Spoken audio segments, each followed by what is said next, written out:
What you're about to see will completely change how you think about judging people by their appearance. This janitor showed up to clean a wedding venue, but what happened next left everyone speechless and destroyed lives forever.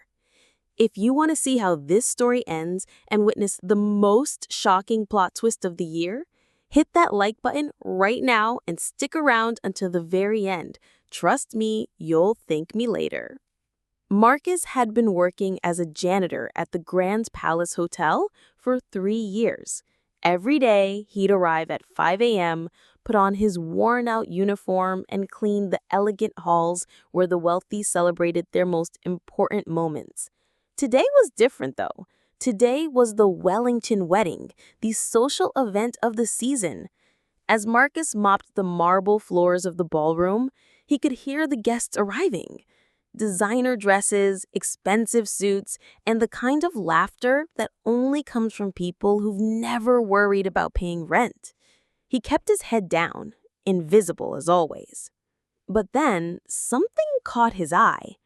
Through the service door, he saw her, the bride, Victoria Wellington. His heart stopped. Those eyes, that smile, it was Sarah, his Sarah, the woman who had disappeared from his life 5 years ago without a word. "Hey you, what are you doing here?" The groom's voice cut through Marcus like a knife. "This is a private event. Get back to work and stay out of sight." Charles Wellington III, heir to a tech fortune, looked at Marcus like he was dirt on his expensive shoes. The wedding guests started to notice the commotion, whispering and pointing at the janitor who dared to look at their precious ceremony. Tell me in the comments, have you ever been judged unfairly because of what you do for work? Because what's about to happen will blow your mind. Victoria's face went pale when she saw Marcus. She quickly turned away, pretending not to recognize the man she once promised to marry, the man she abandoned when his family lost everything in the financial crisis. "Security!" Charles shouted. "Remove this man immediately! How dare he interrupt our wedding!" The security guards approached Marcus, but he stood his ground. "Sarah, or should I say Victoria, we need to talk." The entire ballroom fell silent. 300 guests watched as the bride's perfect facade began to crumble. Charles looked confused, his face red with embarrassment and rage. "I don't know this man," Victoria whispered, but her trembling voice betrayed her lie. Marcus reached into his pocket and pulled out his phone. He then said, "Then explain this," showing her a photo that made her gasp. It was them together 5 years ago on the day she promised to love him forever, no matter what. But Marcus had more than just old photos. You see, what nobody knew, not Victoria, not Charles, not anyone in that room, was that Marcus wasn't really a janitor, at least not anymore. If this story is keeping you on the edge of your seat, smash that like button and let me know in the comments what you think is about to happen. 3 months ago, Marcus had received a call that changed everything. His grandfather, who had disowned his father decades earlier, had passed away, and Marcus, being the last male heir, had inherited something that would make Charles Wellington's fortune look like pocket change. Wellington Tech Industries, the very company that Charles thought he would inherit through his marriage to Victoria, the company that Marcus's grandfather had built from nothing, the company that was now legally, completely, entirely owned by Marcus Rodriguez Wellington. Marcus pulled out a document from his jacket, not a janitor's uniform jacket, but a perfectly tailored suit jacket he'd been wearing underneath his work clothes. "Charles, meet your new boss. Victoria, meet your biggest mistake." The room erupted in chaos. Charles grabbed the papers, his hands shaking as he read the legal documents. Wellington Tech Industries, 100% ownership transferred to Marcus Rodriguez Wellington, rightful heir. "This is impossible," Charles screamed. "My family owns that company." "Your family manages it. My family owns it." Did you really think a man who built a tech empire wouldn't have backup plans? Your grandfather was just the face of the company. Mine was the brain.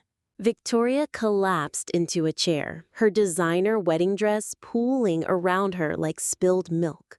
The guests were pulling out their phones, recording everything. This wasn't just a wedding anymore. It was the social scandal of the decade. Marcus looked at Victoria one last time. "You left me when my family lost everything. You said you loved me, but you ran the moment things got difficult. You married him for his money, not knowing that his money was never really his." The security guards who had been moving toward Marcus suddenly stopped. They worked for the hotel, and the hotel was owned by Wellington Tech Industries. "Charles," Marcus continued, "consider this your termination notice, effective immediately. And Victoria, I hope your marriage is worth it, because as of tomorrow, your husband will be worth about as much as you thought I was." Charles fell to his knees, the weight of his destroyed future crushing him completely. "Please, we can work something out. I'll do anything." But Marcus was already walking away. He stopped at the door and turned back one final time. "Oh, and Charles, the janitor job is available if you're interested. I hear it pays better than unemployment." As Marcus left, the wedding guests sat in stunned silence. Victoria stared at her new husband, who was crying into his hands, realizing he just lost everything he ever thought he owned. The wedding photographer kept clicking away, capturing the moment when pride became poverty and love revealed itself as greed.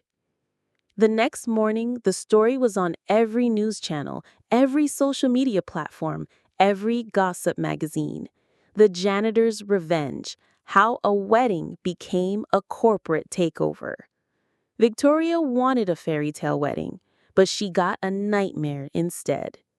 Marcus never returned to the hotel.